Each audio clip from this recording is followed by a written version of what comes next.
This is a Facebook and YouTube Live podcast that celebrates everything we feel is awesome in the hopes of spreading our fandom to you. After the live show, you can catch us on Spotify, Apple Podcasts, and anywhere else you find your audio fix.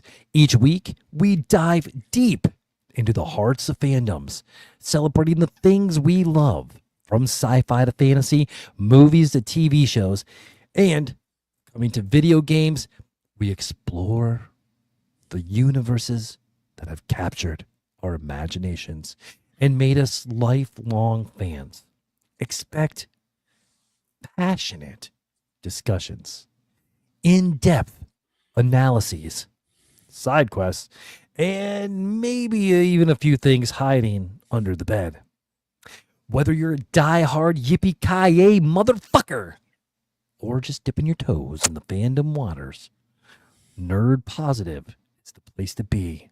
Because after you catch the pandemic, there's only one thing for you to be, Brian. That is Nerd Positive. I'm your host, the self-proclaimed Emperor of Awesome, Bradley Buchanan. With me every week, I have the unverified twin of Dwayne The Rock Johnson in the eyebrows, the unverified twin of Dave Batista in the head wrinkles, the unverified twin of Carl Weathers in the mustache, the flavor saver, the unverified twin of Shamar Moore in the nipples, and the unverified twin of Tony Todd in the earlobes. I'm sorry, earlobe, not earlobes. Just don't say it 3 times. Just don't say it 3 times. We don't know what happened. Just don't say it 3 times. Maybe he'll come back. And that's okay. Or will it? Or will it be okay? Will it? Yeah. Unless he'll come back with a hook hand and a torso full of bees. That's all we ask. Right. I'm allergic.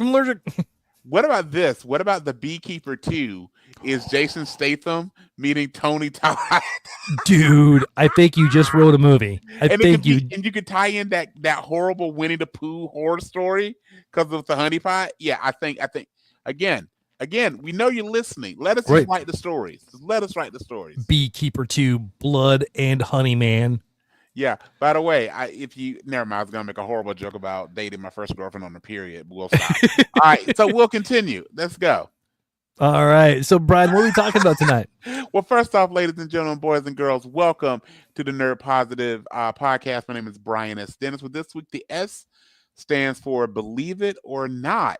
So we've got 2 main topics. We're going to first give a recap of Survivor Series War Games. Yes. And after that, we're going to talk a little bit about a show we mentioned just off the cuff last week. We're going to reboot. We're going to fan cast. We're going to prevenge The Greatest American Hero. So, Bradley, what are some of your favorites of the week? All right, dude. So, right up off the bat, my favorite of the week is from Holy Shit. That show is so freaking amazing. Yes, sir. I mean, I don't know how many people I have told to watch this show. Yes, sir. I am, dude, like when their show is that good, you need to hit me hard. Yes, you sir. You need to make me, you have to do something like, Brad, I got you. We need to come up with a code word or something. This is alpha omega level. It is fantastic, dude. It's one of the best shows I think I've seen. It is. And I'm so only 5 good. episodes in. It is so good, and not to give any spoilers, but very similar to Game of Thrones.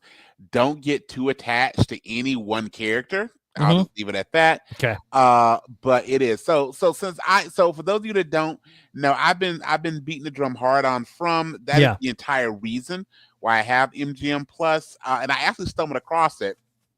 So, Brad, here's my backstory, and I got a question for you regarding From. It was one of those things that it was like I think kind of what you're doing. It was because Prime had a thing of you had a free trial through Amazon Prime for MGM Plus. So I go, it's free. It's for like 2 weeks, sure. Yeah. And because it kept suggesting this show called From, and it stars Harold Perrineau, and if you know Oz, you know Harold Perrineau. If you know the Best Man movies, you know Harold Perrineau. If you watch a show that was far too short lived, Brad, on if it was a show that actually can stream now on Max, only had 2 seasons, but a show called Prodigal Son. So good. His daughter actually is the female detective in Prodigal Son. Yeah, that's awesome. The kind of love interest are going towards before the show got canceled. Anyway, with all that being said, I love Harold and Mama's Gaming. I'm like, I'll watch it, and I kind of like these kind of spooky shows. I love the X-Files, love Lost before they both kind of lost their way. See what I did there? Because at some point the truth will be out there. Yeah.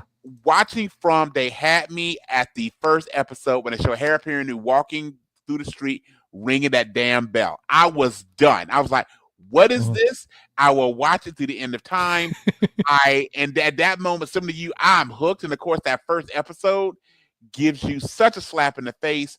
So, sir, regarding From, do you have a favorite character so far? Boyd. Yes, everybody loves Boyd. Everybody loves Boyd. Like Boyd Stevens, dude. Like he has to be. Yes. It's his show. It's 100% his show. And I'm trying to remember what show. Because I remember him from other shows doing like one-offs in like Criminal Minds and stuff like that. Sure. And I'm going through his list right now. Like I remember him in something, and I remember it might have been The Matrix. Yes, he's in The Matrix. He replaces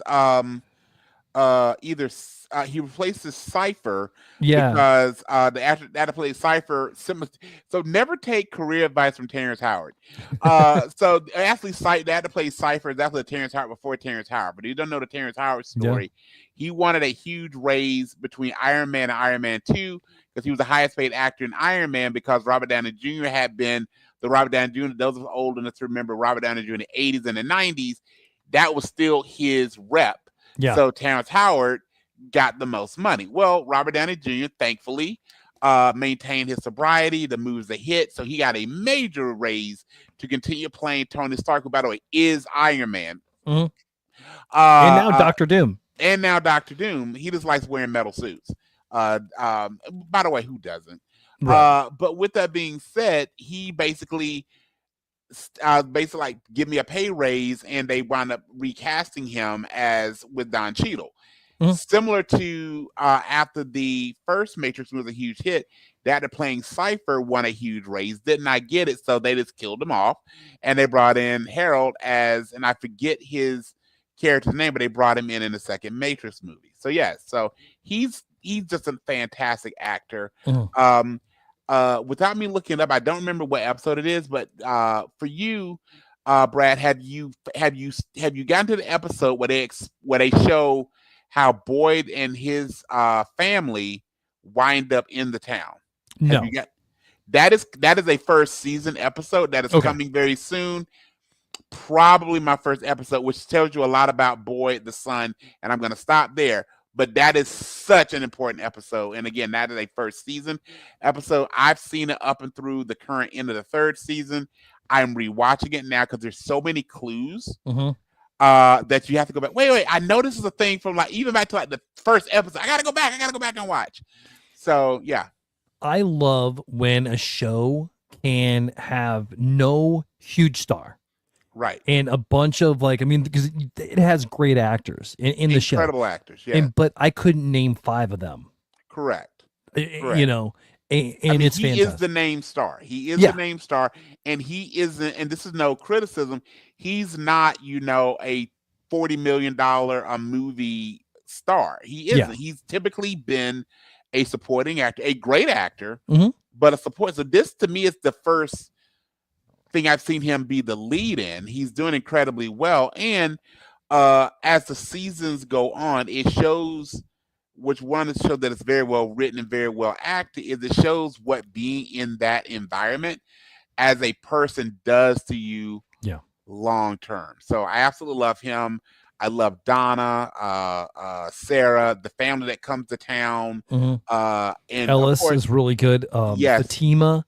Fatima, yep, and of course, Fatima, and of course, Victor, and our boy Victor, Who doesn't love Victor? Come on Dude, now. Jade. I mean, like, Yes. I hated him on that Mm, episode. Like, right when they introduced him, I'm like, okay, this dude, this is a douche.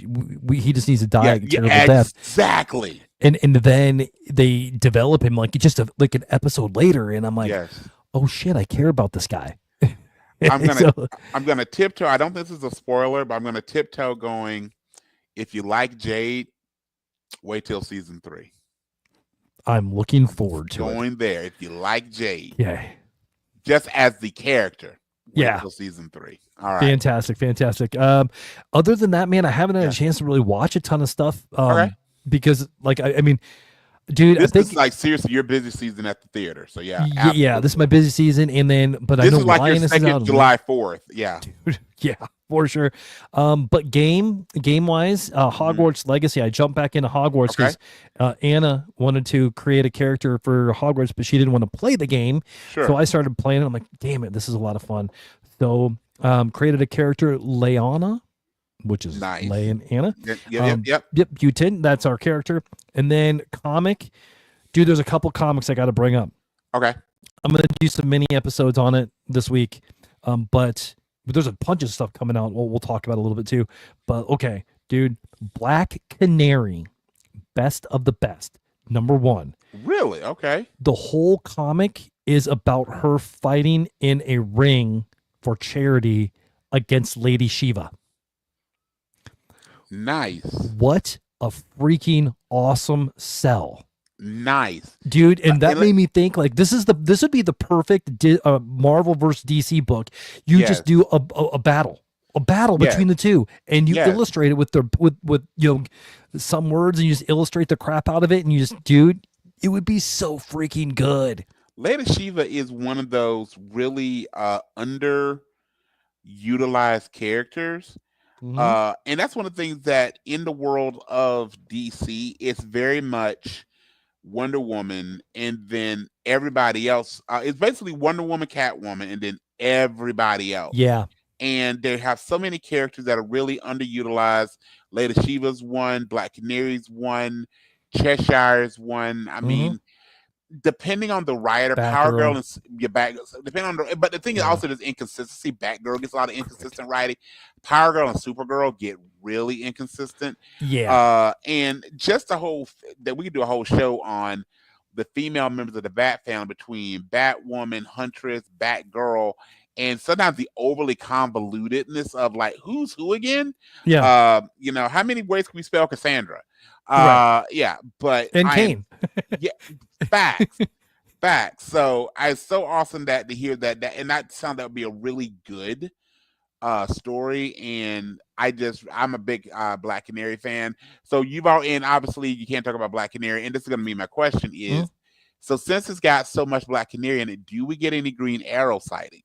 One, but it's pretty much just him and the Green Arrow family watching her on TV. So they make it really about Black Canary. It's 100%. It's a Black Canary book. So it's not a way of wedging in Green Arrow, which is correct. Awesome. Yep. Very cool. And then Absolute Wonder Woman #2 just dropped this week. I haven't read it yet, but dude, the Absolute world is so good. We will talk, and we need to do our an Absolute episode of Lunch Break reviews in the near future. Other than that, a movie, Moana 2. I saw Moana 2. I was gonna ask, how is it? It's good. It's good. Okay. It's fine. I mean, like, I enjoyed it. The animation is, especially the beginning of the movie animation, is realistic. It is some of the best animation I think I've ever seen before. The story is predictable, right? But it's also the middle of a trilogy. So I mean, I wasn't disappointed for any part of the movie at all. Okay. My only one criticism would have been like, I wish that Maui and Moana spent more time together. Okay. But like, that's a small gripe because it was still really good. At any point, does Moana smell what Maui's cooking? No, but damn, that would have been a good scene. So like, if they don't do that in the third one, they're done. So this hit me the other day since Moana's part of Disney. Is the heart of the ocean the eighth Infinity Stone? Ooh, that could be. I just want Thanos to show up and be like, "Hey, I forgot one."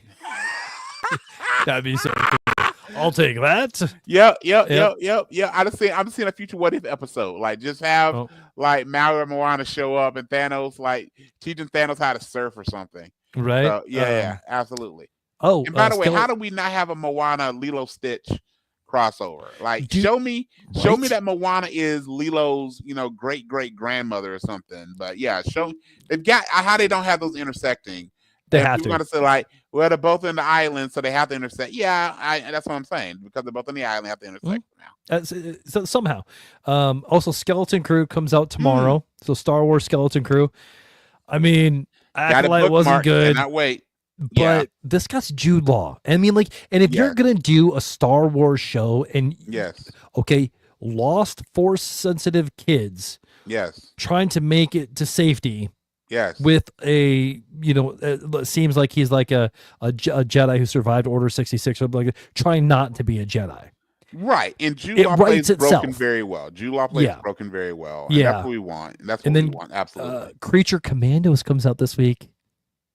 Hey, remind me, Creature Commandos. Creature Commandos, the animated movie on Max, or animated show on Max. Okay, sure. Which is the official start of the DCU. Ah, gotcha. Gotcha. Okay. Yes. All right. Definitely would be there. For my favorites, I actually started catching up on. I think we said this in last week's pod.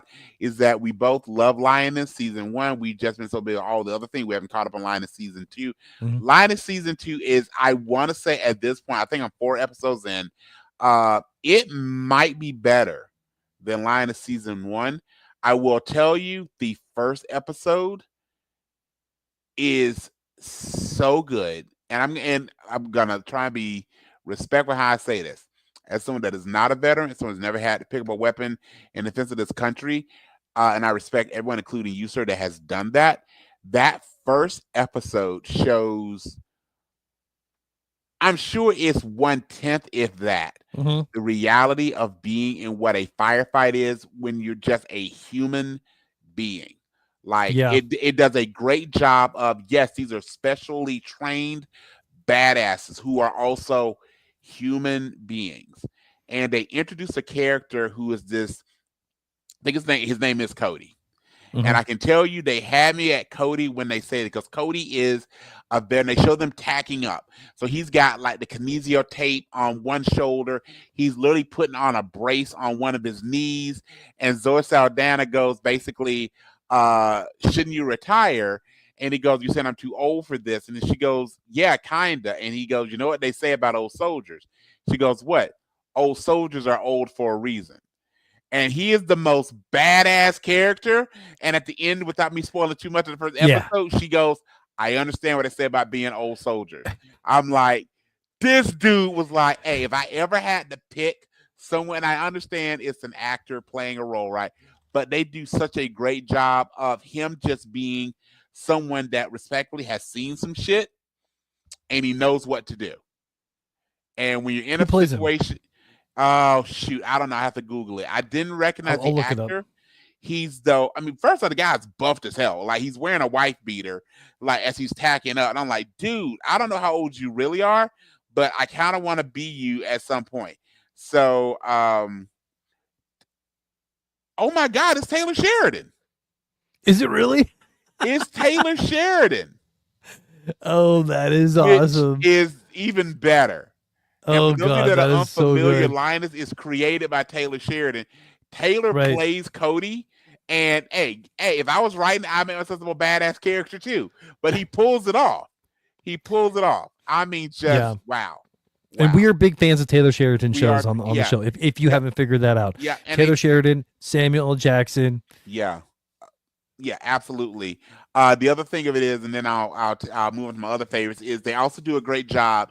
They did a really good job in the first season, but they actually expand so much about what her role is and how it impacts her family. Like, they do a really good job of spending not equal time, but they after the first several episodes, a few episodes, they spend a more time on showing her absence and the impact of what she does on her husband and her two daughters, which is really cool. And again, Nicole Kidman comes off as a total like you don't want to mess with Zoe Saldana in the field. You don't want to mess with Nicole Kidman in the boardroom. Like, nah, Yeah. just do it. Nah, we're good.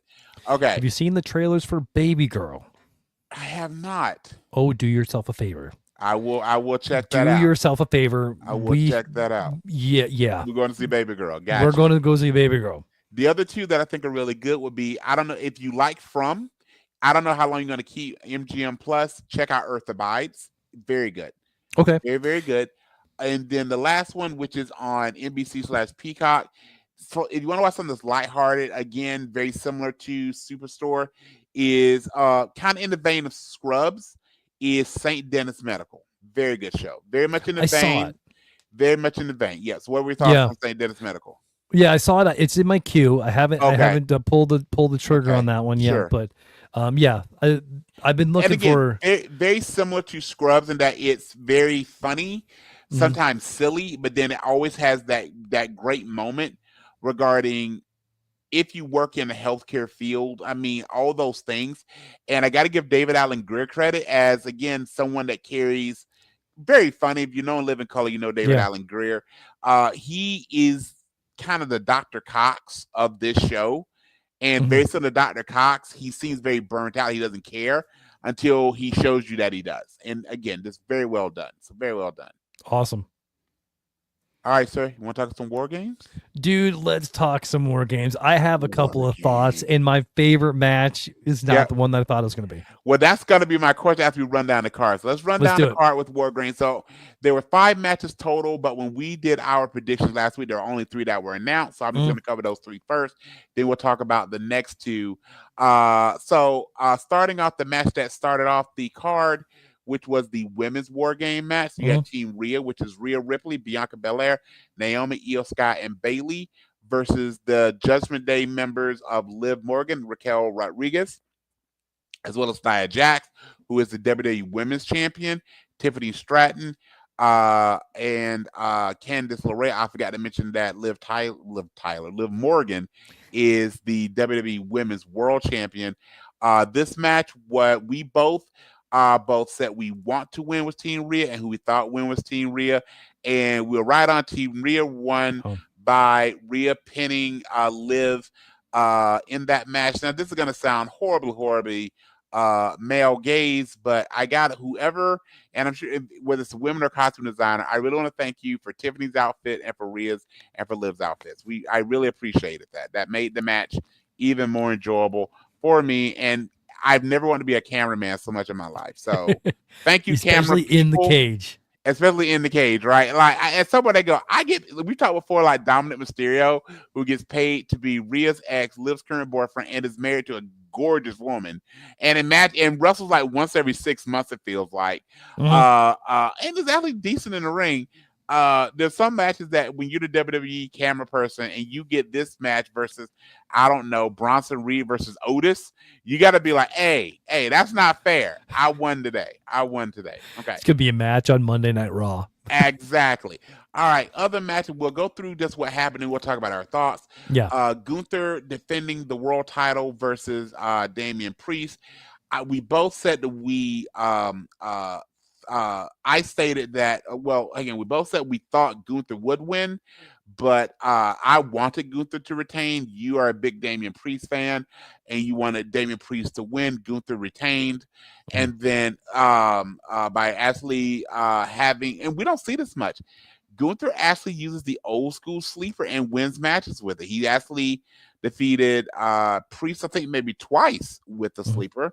And then the men's War Games match, which was the OG Bloodline featuring Roman Reigns, the Usos, Jimmy and Jay, as well as Sami Zayn, aka Sami Uso, who was joined by, apparently for one night only, CM Punk, versus the new Bloodline of Solo Sikoa, Jacob Fatu, Tama Tonga, Tonga Loa, and I guess the Bloodline initiate, Big Bronson Reed, That match was won when Roman Reigns pinned Solo Sikoa after he took two super kicks from the Usos, a haluva kick from Sami Zayn, the go to sleep from CM Punk, and then the spear from Roman. 1, 2, 3. And of course, we get to see very cool the 4 bloodline members putting the 1 to the sky to acknowledge Roman, and Punk with the yes, which I really like. And of course, we got a Paul Heyman sighting. Yeah. So those are the 3 matches that we predicted. The last 2, just to talk about who won what. Shinsuke Nakamura actually defeated LA Knight, for the United States Championship. And then Bronson Reed, and probably the most I don't know, the War Games match were pretty physical, but Bronson Reed retained the Intercontinental Championship over Sheamus and Ludwig Kaiser. So with that being said, sir, what was your we'll ask you that one second. What was your least favorite? I don't know if any of the matches were bad. So what was your least favorite match? My least favorite was LA Knight, and Shinsuke Nakamura.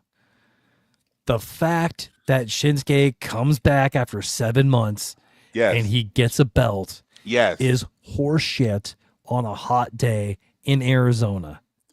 Well, my friend, this is where you and I are going to deeply disagree. I loved that he was gone for 7 months and won a title only a few weeks back. For no other reason than this, we don't see this in the WWE that much anymore. We used to see titles change hands like hot potato. Now we look at champions Roman held the title for almost 4 years. Ludwig Kaiser. Gunther's held the Intercontinental title for almost 666 days, and he's currently in a 120-day plus reign as the World Heavyweight Champion. We saw the Usos holding the titles for a long time. Becky Lynch and Bianca Belair had long reigns holding women's championships. We've seen long title reigns for also, this is where my bias comes into. I'm a big Shinsuke Nakamura fan. I loved him in NXT. Unfortunately, momentum did not follow him to the main event, to the main roster. He won the Royal Rumble. He lost to AJ Styles at WrestleMania, where I really thought Shinsuke was going to win. They've switched him babyface to heel, but he always seems to be really threatening, whether it's for a title or with a few, but he never comes out and wins them this way. And I thought, as hot as LA Knight was, we might get this. The fact that he defeated LA Knight for the title, and as someone, and this, then I'll kind of put a pin in my point, I enjoy LA Knight. Sometimes in my opinion, his riff on being Stone Cold / The Rock, some type of Rock Stone Cold hybrid, wears me a little thin. But both of those individuals, they were at their best when they were chasing titles. Neither one of them had any long title reigns. We're talking the Intercontinental title or the world titles that they held. So it's almost like, okay, he's more effective chasing. And the fact that I think he'll probably get the belt back. My guess is probably at the Royal Rumble. But Shinsuke finally getting the win. Winning his 3rd United States Championship. I love this dark samurai version that have him doing with the mask and all those things. I actually really enjoyed the match, but I know you're a big, I am too, but you're a bigger, I think, LA Knight fan than I am. So I think for a match that I think everything kind of went the way people were thinking it would go, having a surprise, I think was a good thing. All right. So what was your favorite match? Let's start with least favorite. Least favorite. What was your least favorite first? My least favorite was the Gunther Priest match, just because, and I thought it was a really good match. It was just one of those matches that I think we completely knew that Gunther was not going to lose the title to Damian Priest. And while I think that I like the fact, and this is gonna sound like talking out both sides of my mouth, I like the fact that they kept Priest strong by having outside interference cost him the match, but the outside interference was Finn Balor, and we settled that, right? I would have rather it's been someone else, like for some reason Drew McIntyre interferes, right? But having it be Finn, I think and I think Damian Priest, similar to Rhea Ripley, I think both of them are really big stars, and it's time for them to leave the Judgment Day stuff behind for both the Terror Twins. I still love that name.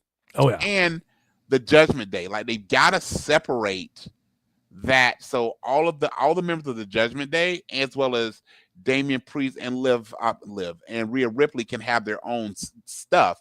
They got to separate them at some point and quit bringing back the rivalries, right? So that's the only reason. I thought the match was good. It went the way I thought it would. I really like Gunther. This was probably my favorite, even though he lost. This was probably my favorite Damian Priest match. I just would have liked to see the outside interference come from someone else. That's my only critique. Man, Finn Balor, I could have cared less. Like, I didn't do anything for the match at all. Mm-hmm. But yeah. He also, similar to Shinsuke, was someone that had a great international career, both of them coming from New Japan, both of them having great careers in NXT. On the main roster, for different reasons, they haven't been able to catch the same lightning in a bottle. Finn, first ever Universal Champion, doesn't even exist anymore. It's now called the Undisputed title, as it should be. They don't even mention that he won that. You know, he got injured in that match due to a botch by Seth Rollins, and he's had multiple Intercontinental title reigns. He's been a tag team champion multiple times. I would have to look. I think maybe he's had a U.S. title reign. He is, while they say there's no leader in the Judgment Day, he's the default leader of it, but he definitely isn't the main event star that, if we go back probably 6-7 years ago, he could have been. And at this point, honestly, we look at the Judgment Day, I'm far more interested in Dom and Liv than I am with Finn. Yeah. So yeah, I do get your point there. I can't see anything but Mr. Bean when I look at JD. Finn Balor. All I see is Mr. Bean. Why, hello there, child. Why, hello there, father. Oh, tell Brian about War Games.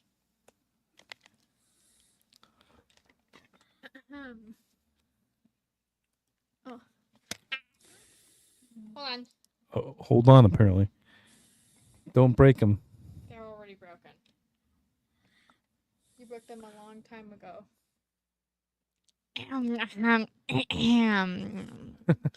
What was your least favorite match that we were talking about right now?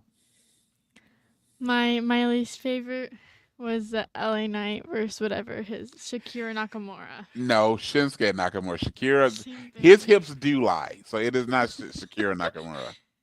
I mean, that makes sense. Okay, so that's fair. That's fair. That's fair. Are you an LA Knight fan? Yeah. So what does he go after he goes LA Knight? What does he say? LA Knight, yeah. There it is. There it is. Yeah. The only match that went the way I wanted it to, though, was the very last match because the good guys won. The rest of them did not go the way I wanted them to. Who is your favorite wrestler that's a male? I know you really like some of the female. Do you have a favorite male wrestler? Cody Rhodes or Yeet. Oh, Jey Uso? Okay, fair. Fair. And who's your favorite female wrestler? Is it Rhea? No. Liv? Tiffany Stratton? Who's your favorite? Liv Morgan, Sasha Banks, and Alexa Bliss. Okay. What about Tiffany Stratton? Eh. No Tiffany Stratton? She's like a dupe of Liv Morgan. I would say Liv and Alexa Bliss are more dupes of each other than that. Okay, fair. Last question. Who is your favorite member of the Bloodline? Which one? The original? Yeah, the OG. Is it Yeet? Is it Jay? Yeet. Okay, I lied to you. Who to you is your tribal chief? Is it Solo or is it Roman? Roman. So do Uncle Brian a favor and put the finger up. You got to acknowledge. We're going to acknowledge him. There it is. All right, let me talk to your dad. Thank you, Princess. I don't want you to talk to him. We just started a new show called Gossip Girls. That's not a new show. Bye-bye. What'd you say? That's not a new show. Well, it's new to you, but it's not a new show. Me and my mom just started watching it. So it's like a new show for us. Okay, that's kind of a thing. All right. I mean, All right, kiddo. Bye-bye. How bye, princess? All right, kiddo. I'm gonna go enjoy your brownie. Okay, you eat a brownie. All right. So Hey, I give me my shared phone with her. back. She shared that her favorite Bye, member, guys. her tribal chief is Roman Reigns. So we did have to. Yeah. Yes, and she shared the Gossip Girls a new show, which I pointed out it is not a new show. Uh, Neither is Grays, or that's like saying, "Hey, we started watching a new show called Gunsmoke." It's not a Right. new show. It's new to you. Bonanza. Yeah, but yeah. Hey, they rode horses. Sure they did. Sure Right. they did. Yeah. Which, you know what? Like, I would be okay if they came back and rebooted Gunsmoke or Bonanza. Yeah. Yeah. I would too. I would too. All right. So let's talk about favorite match then. So your least Yes. favorite was Shinsuke in LA. Which was your favorite match? The women's War Games. Okay, you said Dude. I would be surprised. I thought for sure you'd go with the men's war game. Dude, the fact that, like, the way that it ended, and it just ended like that. Like, I didn't see it coming. Yes. And yes. Rhea was on point. Her and freaking Bianca was working so good with every one of them. Yes, they Io really was were. working good with Yes, everyone. yes, Like, yes. dude, I was on the edge of my seat. Now, my favorite moment of the night came from the men's one. Okay, what was your favorite moment? When CM Punk pulled Reigns off That the was table. a great moment. That was a great moment. That was a fantastic moment. But man, that first match, what a way to set the pace of the evening. It did. It did a good job with that. Dude, Rhea was so good. Yeah. I will say my only criticism, and she is in much better shape than I will ever be. And I applaud Nia for starting the match, because that does not happen without Nia's okay. You could see she's got a different body type than the other 9 women in that match. There were definitely, and it's a long match. No matter where you get in the match, it's a long match. When you start off the match, the way War Games is format, if either the first 2 competitors from either team, you're typically wrestling 30 minutes for the match actually quote unquote starts. Yeah. She looked exhausted. There are a couple times, there was one spot in particular that took me out of the match for just a moment, where Bianca is gonna put a chair on Nia's face to take a hit, and you saw Nia actually, instead of letting Bianca place the chair, Nia reached out, grabbed the chair, and put it there, because you just said she was exhausted and probably wasn't thinking about the presentation. Again, she is in far better shape than I will ever be in my life. Yeah. But it was an overall great match. The moonsault that Io Sky did with the swanton that Tiffany Stratton, okay, I talk about the outfits, and she's a very attractive woman. She is an incredible athlete. And did you see the spot that I called? I said there will be a moment that both Nia and Liv, the 2 women's champions, are laying prone, and she's got the case, and she's got to figure out who. And I remember going, I called that moment, and it was great. It was great. And then she didn't. She didn't. And I wanted her to. I was thinking she probably wouldn't, because, or unless it was after the match, but when they did it during the match, I'm like, if she catches it on either competitor, then the match will continue. Like, how does that work? I thought that was a great spot. And just for me, my favorite match was the other side, the men's War Games match. But my favorite moment, and I go back and forth, the only moment that trumps, and I agree with you, they did a great job of setting the stage for where you've got the different members of the OG bloodline plus Punk coming out at different times. You got when Punk's going to enter the ring and Roman stops him and sends out Sammy. Then Roman's going to enter and Punk just pushes him aside. And then all these things that happen back and forth. Roman helping every member of his team except for Punk. And that's what led to me my favorite moment, when you've got Heyman coming down and he's talking about best in the world, tribal chief. You got to bring the best in each other. And he goes, this is War Games. And at that moment, that's when the announcer goes, the War Games has begun. And that's it. And this leads to so many great moments. Remember, Punk said he was going to be a member of the War Games team for the original bloodline, the OG bloodline, but that Heyman owed him a favor. Because it's going to be something that pops up, right? I want to know the favor. So I'm really excited. I'm really excited. Do you have any theories of what that favor is going to be? I don't, other than part of me goes, if something happens like at the Rumble, where somehow, because I'm figuring Roman and Punk are going to be in the Rumble for a shot at the championship. If somehow Roman and Punk have to do like maybe switching numbers, if somehow Punk cashes in, decides he wants to go after the SmackDown title, the WWE champ, which would be Cody. I'm very interested, but definitely this is going to be something that reverberates back, which I think they're building toward. We've never seen. I don't believe they've ever had a match together because their times in the WWE would have not have intersected. I think this builds to a Punk Roman match, which and not that either one needs to be heels, because both of them, while they're both babyface, mean they're getting cheered now, both of them still have so many things they do that would be heel type personas that they won't even have to make any type of. And they did a good job of saying while these two people don't like each other, that I think a match between Punk and Reigns, I think, is in the future, and not even the immediate future. And that's what's so good about the WWE right now is they've laid the track for so many. Assume people stay healthy for so many matches over the next easily 1 to 2 years that we've not seen. You know, you're gonna get Roman versus Rock. You're gonna probably get Rock versus CM Punk. You're gonna get CM Punk versus Seth. You're probably gonna get Jey Uso versus somebody for the world title like Gunther. Remember that we've not seen Drew McIntyre since Hell in a Cell. We've not seen Charlotte. She's out with an injury.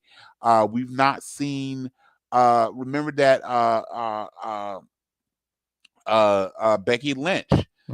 I'm sure she'll be back. I mean, Charlotte her contract expired. Yeah, Charlotte's out for injury. Becky is currently, I think, just enjoying time with her daughter, which good for her. Alexa Bliss is still out from maternity leave. We haven't seen the Wyatts in a pay-per-view yet. I was surprised we didn't have a match with the Wyatts. I was very surprised. AP. Yeah, and I think it would have been. I think with the feud between those two, which we're going to keep going, I think that's going to be more for, let's say, a Saturday night's main event. And remember, the other two things is we're going to get the finals for the Women's United States Championship at Saturday's main event, and we record on Sunday. Starting tomorrow, we get the beginnings of the Women's Intercontinental Title tournament. So they've not released who's in that tournament yet. But we've got so many cool things. I got to give Triple H and everybody as part of the W a lot of credit right now. They're printing money, but they're really making something. I remember when I would watch wrestling begrudgingly, and I would really only watch the pay-per-views or the PLEs. Now you and I both text like Raw and SmackDown are pretty much destination viewing, which has not been a thing for wrestling in a long time. So as wrestling fans, I'm really excited for this. Oh man, awesome. Anything else on War Games? I love the fact I'm really loving the format. The elimination matches got a little old. Having the 2 War Games matches, the only thing I'll say is it's really tough if you're the match that follows that first War Games match, which is what Shinsuke and LA Knight did, because the crowd's just exhausted. Yeah, the crowd's just exhausted. And I'm really excited to see what happens between Shinsuke and LA Knight. Because again, as an LA Knight fan, as a big LA Knight fan, I know you are, I would guesstimate he gets a rematch probably again at the Rumble, given that it's already today's December 1st, probably at the Rumble. And my guess is he regains the title. And remember, Brad, if they've got bigger plans for him, which I bet they do, he eventually got to drop the title. So I mean, he can snap into a Slim Jim now. Yeah. And I love the fact you go from, oh, yeah, to, yeah. Absolutely, my friend. All right, sir. You want to talk about the greatest American hero? Dude, I do want to talk about the greatest American hero. And think about the way we caveated that. The greatest American hero. So this will not include Wanda Maximoff. This will not include Black Panther, either iteration. This will not include anyone from Infinity Inc., Canadians. So we're just gonna focus on those greatest American heroes. So Yeah. what this came about, as most of our topics do, came from just us having a conversation. So last week, as we are talking about the movies that need sequels, we got on a quick tangent about an 80s show. I even checked it. It ran from 81 to 83, so 3 seasons. Mhm.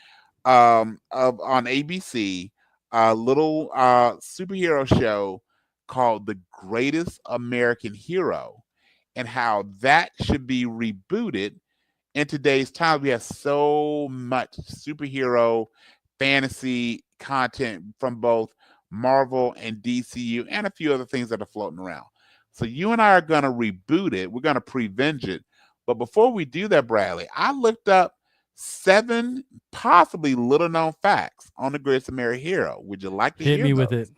Okay, so first off, the show actually was sued when the show began because the general principal of the show is Ralph Hinckley, who's a school teacher for a special education class, which the students are really not in special ed if you've ever seen the show. By the way, Brad, I checked the entire series is on Peacock. So you can check Is it it out. really? Yes, the entire series is on Okay. Peacock. And it seems to be on Peacock without commercials, which is rare.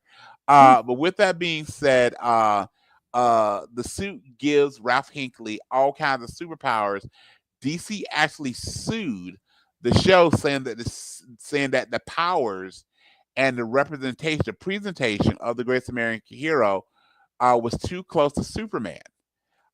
It was dismissed though, because if you've seen the show, there's enough dissimilarities to Superman that if they went, they'd have to sue almost any show with someone that has super strength that can fly as being similar to Superman. All right. Yeah. Number 2. So you've heard me say the character's name is Ralph Hinckley. When the show came about, unfortunately, this is serious. In 1981, then President Ronald Reagan had an assassination attempt by a gentleman named John Hinckley Jr. So because of that, they actually changed the character's last name temporarily to Ralph Hanley. But then what they did is they just referred him for the majority of the rest of the series simply as Mr. H and didn't say his full last name for the majority of the series. The emblem of the suit is actually based on a pair of scissors. So we've talked before about the S that is on Superman's chest. It's not an S. It's a Kryptonian word for hope. That actually is Stephen J. Cannell, which will matter when I get to my pre-venging of it. He was looking at his desk and saw a pair of scissors and played with that design. That is actually where the emblem comes from. There actually was a suggested spinoff of the show called The Greatest American Heroine. But instead of that becoming a show, it is actually the final episode of the original series. If you've seen it to the end, which I have, the theme song called Believe It or Not, hence that's what my S stands for, is a song recorded by Joey Scarberry. It actually hit number 2 on the charts in 1981. It's a great song. Check it out. And then my last 2 is as late or as recently as 2008, there was another planned reboot of the series, this time featuring a Latino actress who inherits the suit. Unfortunately, while a pilot was made, ABC did not pick up the show. And finally, I find this really interesting. The character is never given a superhero name. However, there are 2 different names that are alluded to for the character during the series. The first episode, the character calls himself Captain Crash. And if you see the way the character flies, you'll get where that comes from. And then in the season 2 episode, he actually referred to as Captain Gonzo. So while he was never given a superhero name, he was referred to as both Captain Crash and Captain Gonzo. Nice. All right, sir. So let's revenge this thing. Go for it, sir. I'll be quick with mine because, like, I have my synopsis. I have a couple of thoughts, and then I have a couple of fan castings. Love it. And so here's the synopsis. Gotcha. Struggling high school teacher Will Tanner is doing his best to inspire a new generation of kids in a world increasingly dominated by tech and apathy. During a field trip to a remote desert, he encounters an alien spacecraft that entrusts him with a mysterious suit, granting him extraordinary powers at a cost without the instruction manual. Will must figure out how to wield the suit's unpredictable abilities while balancing his chaotic personal life, teaching rowdy students, and teaming up with a skeptical FBI agent, Maya Reese, to stop threats both earthly and extraterrestrial. The suit doesn't just give him powers, it tests his character, forcing him to confront what it truly means to be a hero in modern times. Okay. I got 3 fan castings for this. I did bro, let's do my it. main character, Will. I wanted to keep a kind of the flavor, but a little change. I started off thinking Paul Rudd would be perfect for this. Sir, yes, sir. But then when I figured out who I wanted to be the FBI agent, Maya Reese, that has to be Stephanie Beatrice. And the second I thought of Stephanie Beatrice, Andy Samberg would have to be the main character. Would have to be the Great American Hero. Absolutely. And then the alien mentor for the American superhero, the Great American Hero. Yes. Has to be Giancarlo the Esposito. one, the only Jeff Goldblum.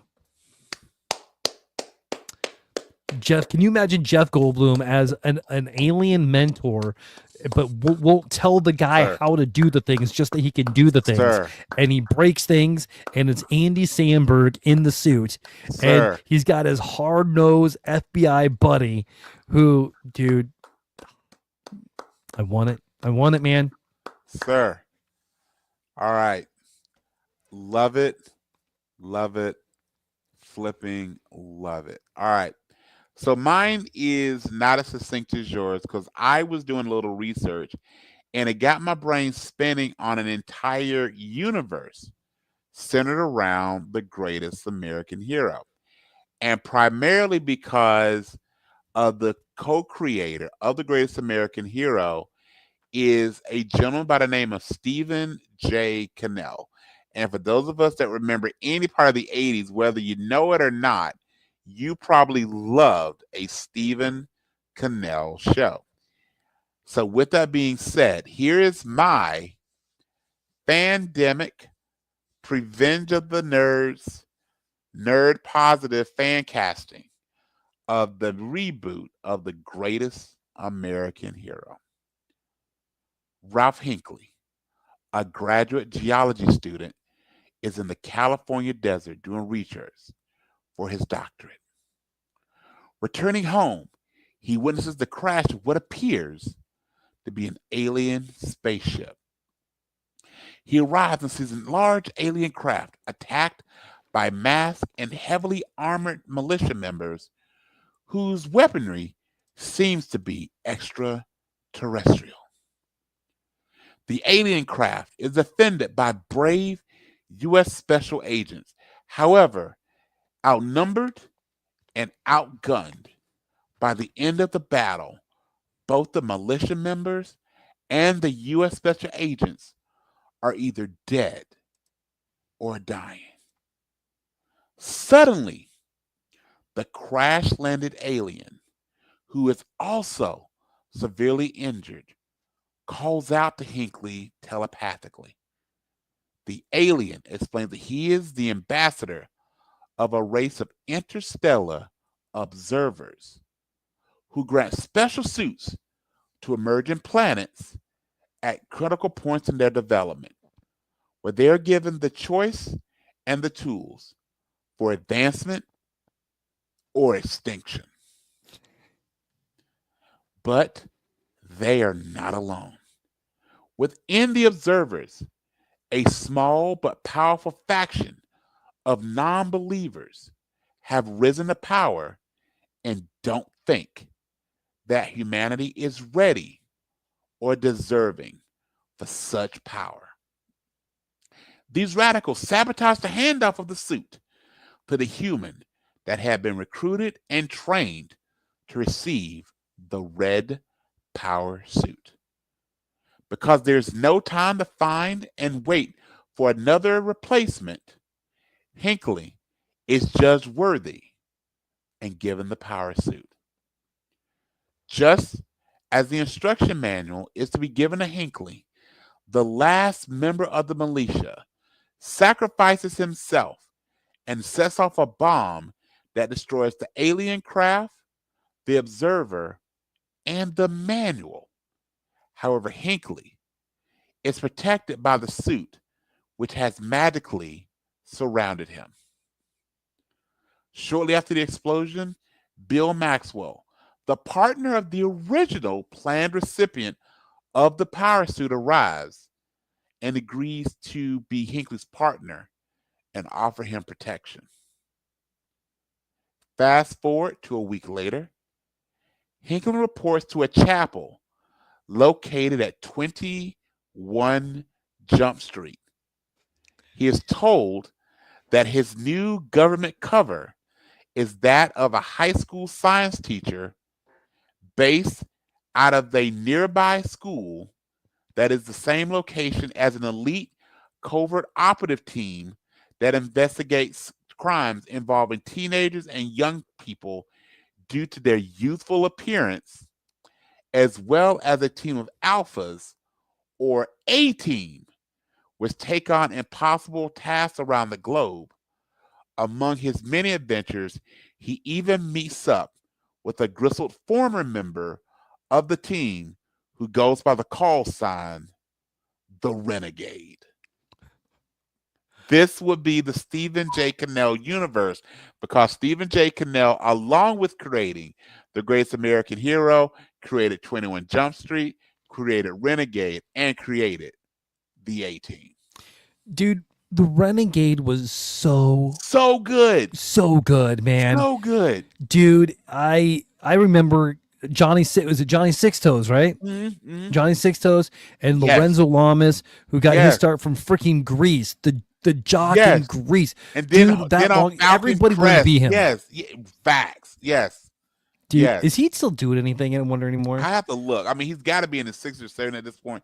But seriously, I was like, in a world we have the multiverse and all the movies that intersect with each other and all the shows, that if you made Greatest American Hero, how could you not? Kind of like, basically, I got this from when we went and saw Transformers, where not Transformers 1, but the previous one, where we saw the intersection, spoiler alert, between the reboot of Transformers and they brought in G.I. Joe at the end of that. I'm like, how could you not, in today's world, where you've got 21 Jump Street, you've got the A-Team, you've got Renegade, Greatest American Hero, you'd have these layers with government support. You'd have these layers of things that you would have. Okay, these are the local things that the 21 Jump Street kids would handle. These is that next level that the A-Team would handle, and these extraterrestrial threats, the Avenger level threats. You've got this guy who's got the suit but doesn't have the damn instructions, so you could tie in. He needs all the support. So that's where I went with my fan casting. Dude, loved it, man. So Lorenzo Lamas has done stuff in 2024. Really? He's Step Bomb from Hell, Team of Two, and Prepare to Die were all done in 2024. Dude, I just checked him out. He's 66. It was a lot better than I'll look at 66. I guarantee it. Right. I'm on this page now. Like this. Hey, Lorenzo, if you ever want to get a little free publicity, man, come on the show. Oh yeah. Oh, do you see he wrote an autobiography in 2014, Renegade at Heart? I can only hear it in. So yeah. Lorenzo. Yeah, those shows were fantastic. I mean, we still have versions of this with the amount of streaming, but I just remember you had those great shows that only lived in syndication. And the first one was really Baywatch, which, if you don't know the history of Baywatch, it was on NBC for like one season, got canceled, went to syndication, became like the most popular show on the planet for multiple years. You had, remember Thunder in Paradise, Hogan's show. Yeah. Then you had the Renegade. You had like Highlander. Highlander. You had the Yep. RoboCop series. You had all these great Yep. shows that I was in college at the time that you would find like at like 2:00 during the weekday, or there will be the entire afternoon during the weekends. Are just these great syndicated shows that, I mean, that were week to week, right? It had they had, you know, their ongoing series. You had to keep up on the characters. They were great, which is leads to a lot of our the way that a lot of our streaming formats is really that syndicated piece, and also where shows that got canceled lived on. Like, hey, we'll bring you in syndication. So was fantastic. So yeah, so that's my pitch for the brand new Greatest American Hero in the Canelverse. Would you keep my fan casting, or do you have some different ideas? I really like your fan casting. Awesome. I really, really like your fan cast. So I think there's so much between the two of these that would be great. And not to, we pat ourselves on the back all the time. Hey, we'll rewrite it, but this shows the value of fans. I think that's why some of the movies and series that we have really loved. I'm gonna really pick on Disney, because I think Disney Plus does a great job of this. The series that we've really loved that have been Star Wars adjacent have been done by Jon Favreau and Dave Filoni, who at their heart are fans of Star Wars. The reason that the Deadpool movies were so good is that Ryan Reynolds is a fan of Deadpool. So the actor played Kamala Khan in the Marvel's movie, as well as Miss Marvel. She's a fan of that character. So when you take fans serious, and I don't mean the fans to get mad because you have black elves, but when you have the fans that really love this, then that fan casting, and so those creators, those content creators, those directors, those writers, those producers, many of which we don't see unless there's a really good behind the scenes documentary done, those are the ones that create really great content. So I'm glad we have a vehicle, and I want to thank you, sir. It's really been, I get to come on this podcast, you know, once a week and just spit stuff and try and be funny.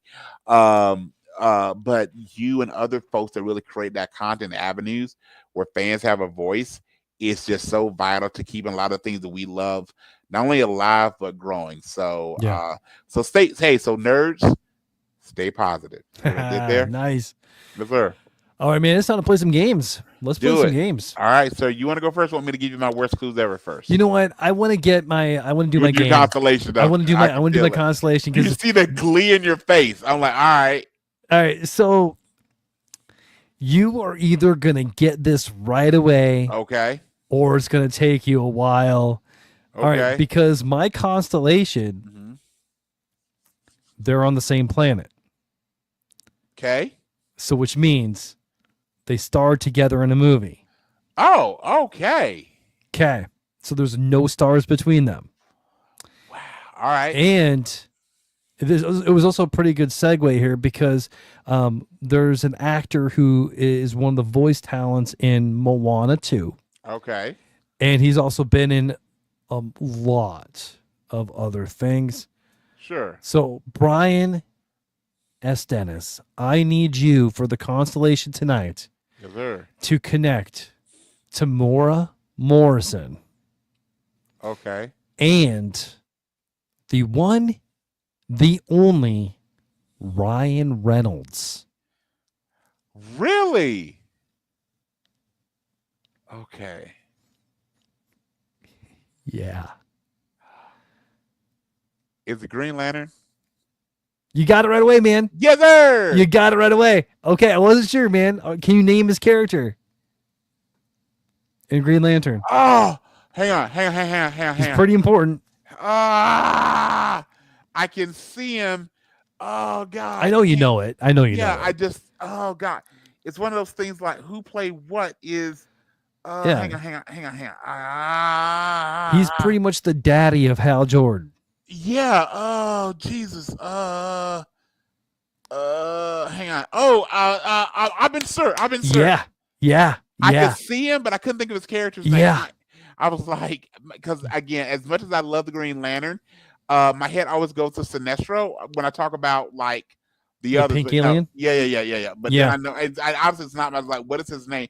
Because that actually was my thought when I was when I was prevenging Greatest American Hero is I really, and you did a better job talking about the backstory of the alien, but I'm like, I really wanted an Abin Sur Yoda type deal. I mean, even because I mean, when you look at DC, you have the Monitor. When you look at Marvel, they have the Watcher. So I'm like, that's why they're the Observers, aka the Guardians. You know, you have all these plays on that theme. So I wanted some type of sage alien, and I didn't want to lean too far into the Force. I'm like, even when he dies, maybe he comes and visits Ralph as like that. My head also goes to Jaga from Thundercats. I'm like, I don't want to lean too heavily into that, but no, that was a good one. That was a good one.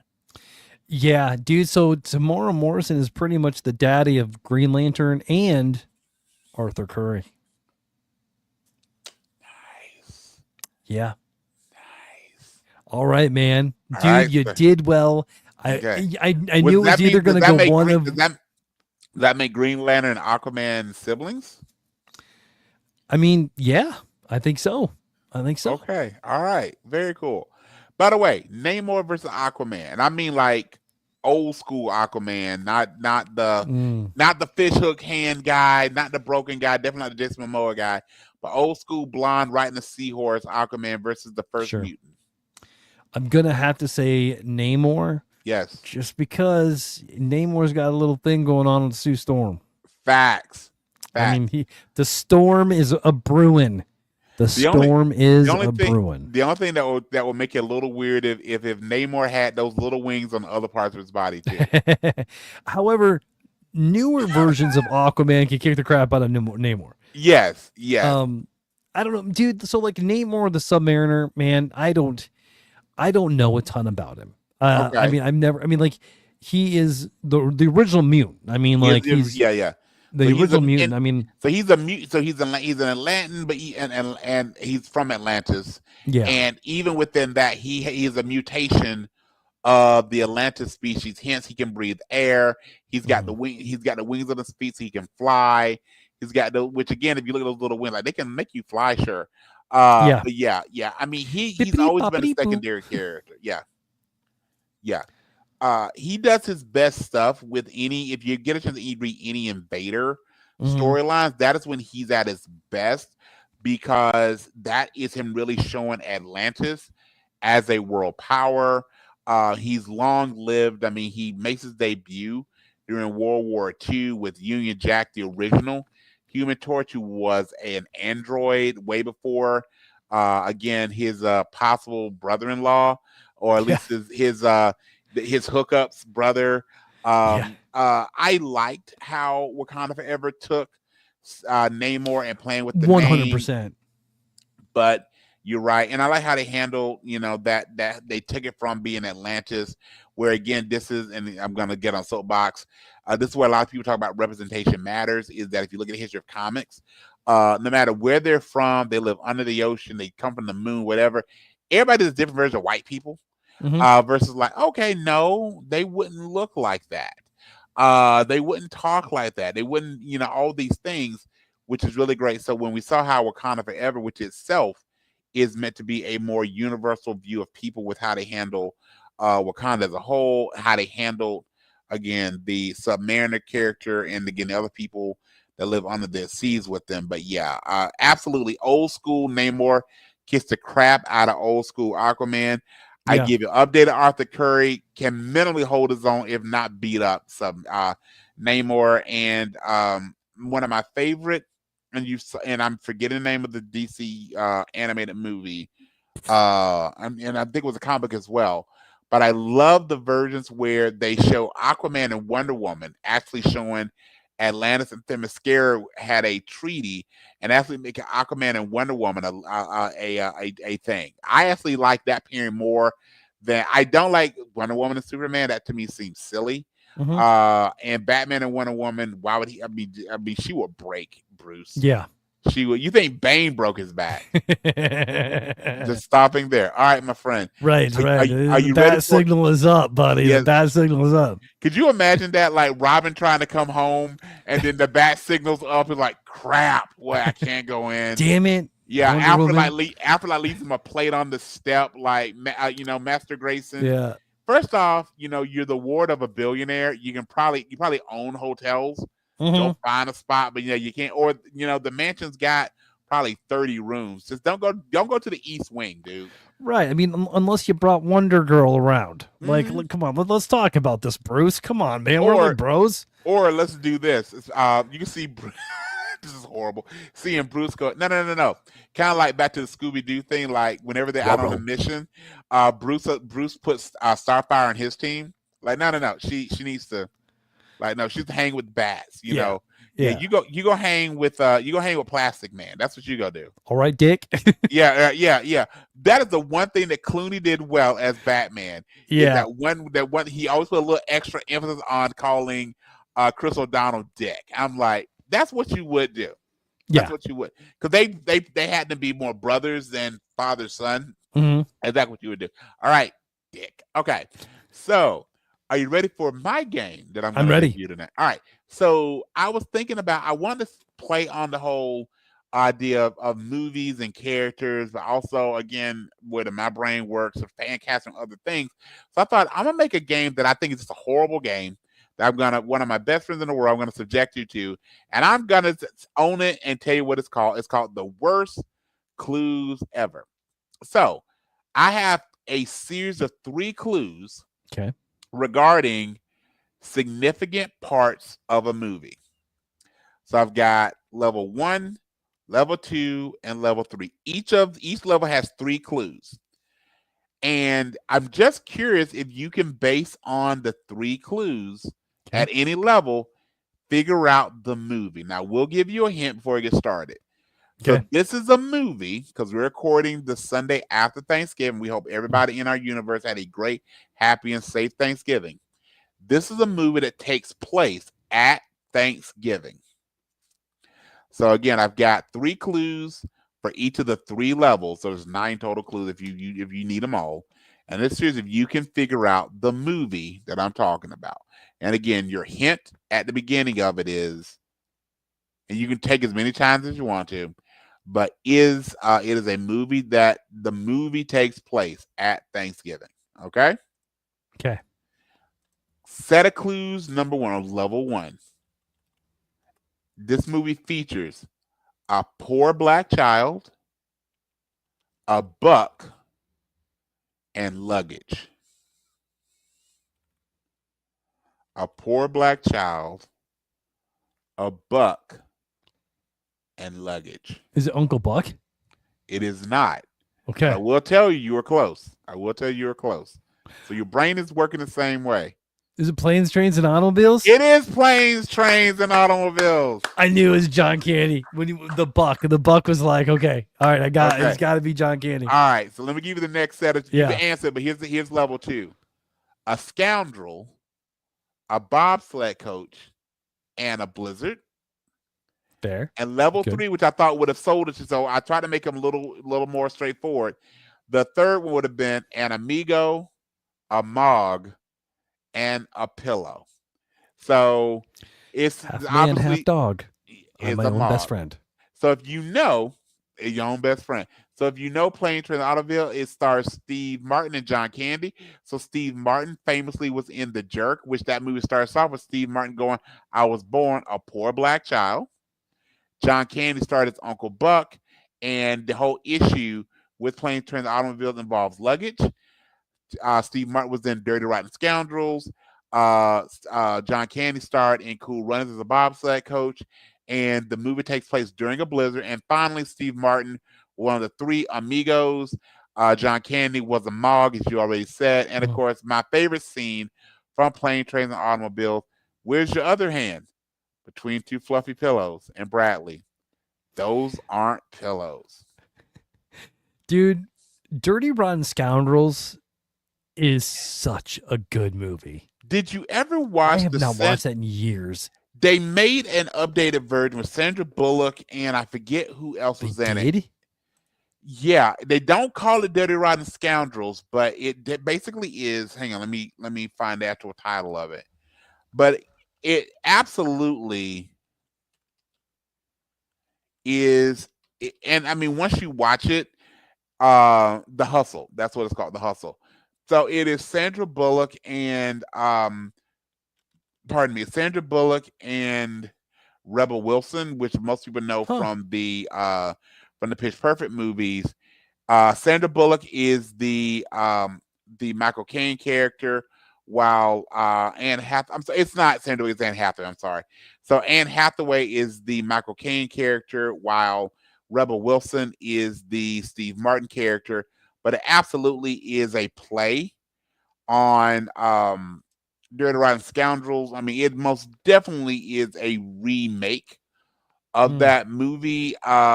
It was okay. It made. I'm looking at it right now. It actually would have been because it came out right before the pandemic. It made basically $100 million against a $21 million budget, so it definitely would have been considered a hit. I watched it again. I'm such a fan of the original. It wasn't my favorite, but again, if you're looking for another version of Dirty Rotten Scoundrels, The Hustle with Rebel Wilson and Anne Hathaway is definitely it's not a bad watch. I think it's actually streaming on I think maybe Amazon, but again, that would be the updated version of that. But yeah, Plane, Trains, and Automobiles, Dirty Rotten, that scene in Dirty Rotten Scoundrels with the read where he's trying to show that Steve Martin is faking that. Well, he knows he's faking the paralysis because they're not together. But when he does that to try and get him to break, that was one of the funniest scenes I have ever seen. Where he goes, where Glenn Heatley, R.I.P. Where Headley, Glenn Headley actually goes. He's so moved, he's crying. And you got to watch the entire scene to get what I'm talking about. That to me had me rolling over. Cherished me with me and my dad rolling over watching that, and it's still one of my absolute favorite movies. Love that so much, man. Awesome. Well, I think it's time for Better Than Us Human of the Week. You want my honest ad? Oh yeah, what's your honest ad? All right. So, Bradley, obviously, in a time that we're giving thanks, and again, want to give thanks for you and this podcast and opportunity you've given me, is I'm also going to give my honest ad for so that I'm not sure we should give thanks to. That is pumpkin pie. So here is my honest ad for pumpkin pie. Dry, bland, wrapped in a soggy crust. Nothing says Thanksgiving like this orange sawdust. Pumpkin pie, the fall tradition. The search for flavor has become my mission. Nutmeg, cinnamon, any type of spice. The lack of seasoning hits you slice after slice after slice. Some call it boring. Others call it the best. I call it a graham cracker crust. Hot mess. Don't think me harsh. Please don't think me as mean. I prefer to think of myself as the last sane pie eating machine.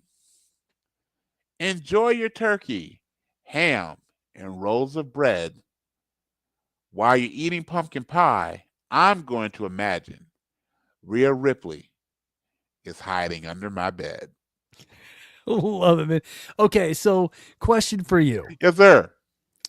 What's better, pumpkin pie or pumpkin cheesecake? Oh, pumpkin cheesecake. Pumpkin cheesecake.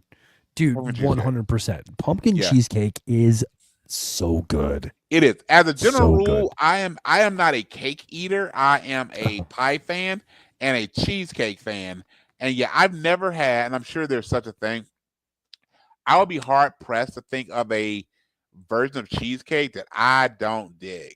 I don't dig. Now, give me cherries and strawberries is my favorite, but yeah, pumpkin pie cheesecake definitely is a passable thing. Well over, again, the thing that, and again, as a Southerner, we don't eat pumpkin pie. We eat sweet potato pie. So I'm 100% biased, but pumpkin pie, I'm just like, and you're eating flavorless mush. I'm again, we're both parents thinking, so it's baby food that we bake.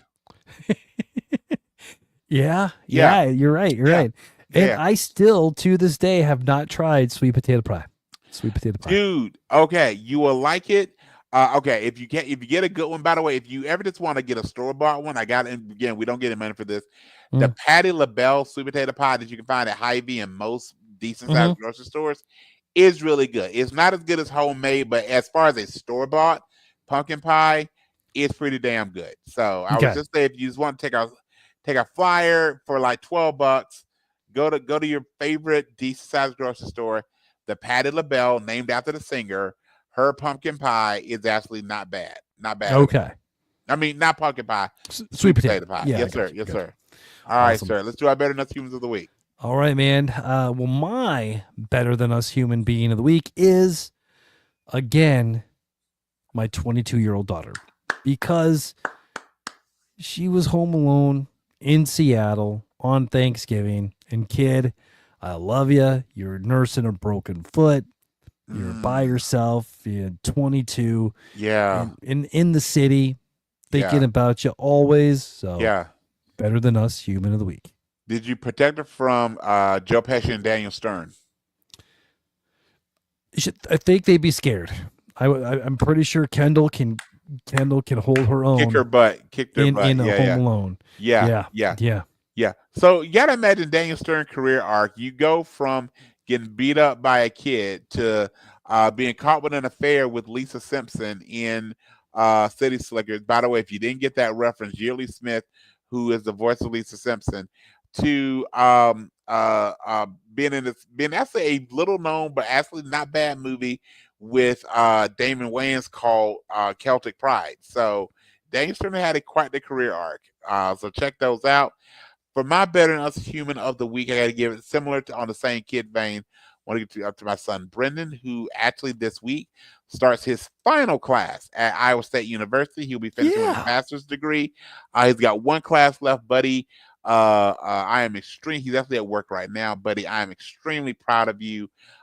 He's done his education his way, found his place, found his path, and just so proud of a kid that, high school was not a lot of fun for him, but he's excelled at college, and I'm really excited, buddy. People sometimes talk about what a good dad I am. I am not a good dad. I inherited a very good kid. So I think we both have. So I would say, as much as parents make good kids make good parents. So 100%, man. So I think we both have been very blessed. And you know what? We don't do this enough. Your youngest, Leia, who comes and does our lovely cameos. Miss Leia, we adore you as well. Yes. And we are, I like to say we are we're definitely putting myself way too much credit as co-parent, but I like to think that I am hopefully helping keep her nerd bucket pretty full. And remember, the more time with us, Brad, she spends, the less time watching Grey's Anatomy she spends. Oh, yes. And Brian, dude, first of all, awesome job on the Better Than Us. Yes, Brandon, dude, kick in ass. Yes, sir. For sure. But did you know Daniel Stern was the narrator on The Wonder Years from 1988 to 1993? He was seriously the narrator. Yeah. I had no clue. Yeah. That dude, you won the week. That is outstanding. That is my favorite piece of trivia for like every person I meet now. Fantastic. Daniel flippin' Stern. All right. Nice job, sir. Nice job. All right, sir. Let's put the pin in this week's episode. All right, Brian, where can we find you? As always, you can find me in the Book of Faces at Brian Steven. That's what the S actually stands for. Give me a like, give me a follow, give me a friend request. I always try to keep my page funny and occasionally weird. All right. So if you got more to say or want to be part of the conversation, reach out. And who knows, maybe you'll be the next guest on Nerd Positive. All right, guys. Remember, go to buymeacoffee.com/Nerd Positive. Go to patreon.com/Nerd Positive. Give us some money. We're not going to say no. Help us keep the lights on. Help us do some fun stuff. Upgrade the things. It's good. It's a lot of fun. PayPal or Venmo at Bradley B10. I won't say no for that either. But most importantly, share the show with someone you want to make a little more awesome. Leave me that 5-star review. Brian and I would read your review. We would love to, and talk to you, of course. All right, so thank you for leveling up your awesome and being part of the Nerd Positive family. Don't forget to spread the word and help others level up their awesome as well. Brian, I think we have reached max levels of awesome tonight. Let's end the show like we do every week. All right. Thank you, ladies and gentlemen, boys and girls, for joining us. We are so glad that you caught the pandemic and that you are now nerd positive. So please remember, each and every week, never give up, never surrender, and Goonies, never say die. Remember, friendship is like peeing on yourself. Everyone can see it, but only you get the warm feeling that it brings. Every time you feel stupid, you just got a little smarter. And squirrels' cheeks are their nutsacks. Remember this, Brian. You're the pizza of life. Even when you're not perfect, people still love you. Don't want today end in a why didn't I? Bye-bye. Bye-bye.